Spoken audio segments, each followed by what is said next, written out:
কসবা গণধর্ষণ কাণ্ডের প্রতিবাদ জানিয়ে শনিবার দুপুরে গ্রেফতার হয়েছে সুকান্ত মজুমদার এবং বিজেপির একাধিক নেতা কর্মীরা।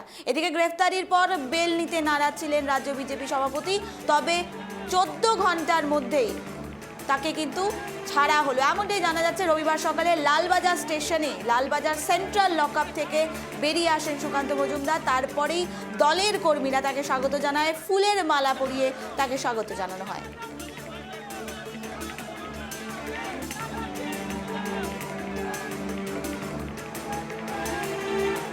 গণতন্ত্র বলে কিছু নেই। রাজ্য সরকার পুলিশের মধ্য দিয়ে গণতন্ত্রকে সম্পূর্ণভাবে ধ্বংস করে এই রাজ্যকে গণতন্ত্রের বধ্যভূমিতে পরিণত করেছে। আমরা এর বিরুদ্ধেই গোটা রাত প্রতিবাদ জানিয়েছি। আমরা প্রথম থেকেই বলেছিলাম যে আমরা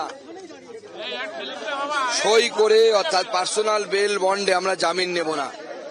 অর্থাৎ গোটা রাত ধরে আজকে আমার সাথে আমার প্রায় 32 জন কার্যকর্তা, তার মধ্যে আমাদের রাজ্যের জেনারেল সেক্রেটারি জগন্নাথ চট্টোপাধ্যায়, আমাদের 2 জেলা উত্তর জেলার সভাপতি, উত্তর কলকাতা সভাপতি অমগ্ন ঘোষ, দক্ষিণ কলকাতা সভাপতি অনুপম ভট্টাচার্য সহ 32 জন কার্যকর্তা আমরা জামিন নেব না আন্দোলন অর্থাৎ জামিন প্রত্যাখ্যান আন্দোলন শুরু করলাম।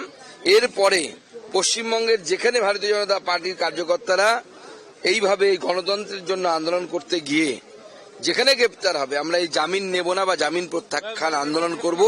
আমরা দেখতে চাই যে পুলিশের বেশি ক্ষমতা না বিজেপি কার্যকর্তাদের ক্ষমতা, কত জেল আছে আমরা